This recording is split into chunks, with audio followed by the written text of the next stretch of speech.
आपण पाहत आहात आरके न्यूज, बातमी तुमची, आवाज आमचा।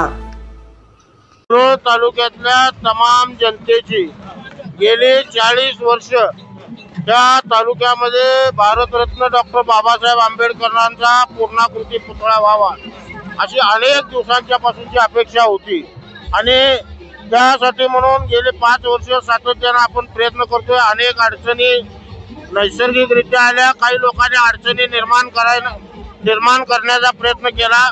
त्या सगळ्या परिस्थितीतून जात असताना आज भारतरत्न डॉक्टर बाबासाहेब आंबेडकरांचा पुतळा आमच्या या शहरामध्ये येतोय आणि शिरोळ तालुक्यातली तमाम आंबेडकरी प्रेमी जनता ही आज खऱ्या अर्थानं समाजाने आणि ह्या 40 वर्षांचं त्यांचं अधुरं राहिलेलं स्वप्न ते आज खऱ्या अर्थानं पूर्ण होत आहे।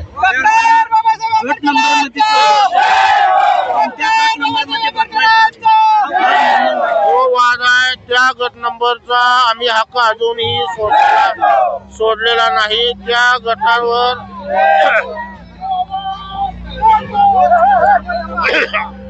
तो गट आम्हाला मिळायसाठी आम्ही आजही प्रयत्न करतोय।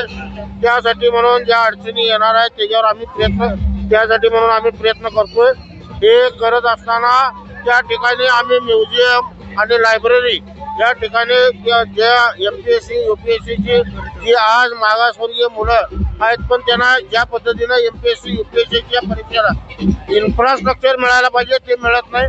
ज्यावेळा ते आम्हाला मिळेल त्यासाठी म्हणून आमचा लढा चालू आहे। ते ज्यावेळा मिळेल तिथं त्यावेळा आम्ही लायब्ररी आज समाजासाठी म्हणून करण्याचा प्रयत्न करतोय।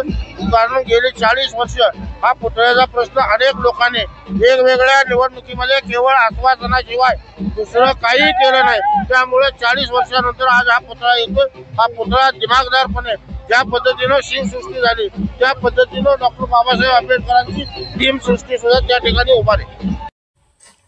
आरके न्यूज चॅनलला लाईक करा, शेअर करा आणि सबस्क्राईब करा।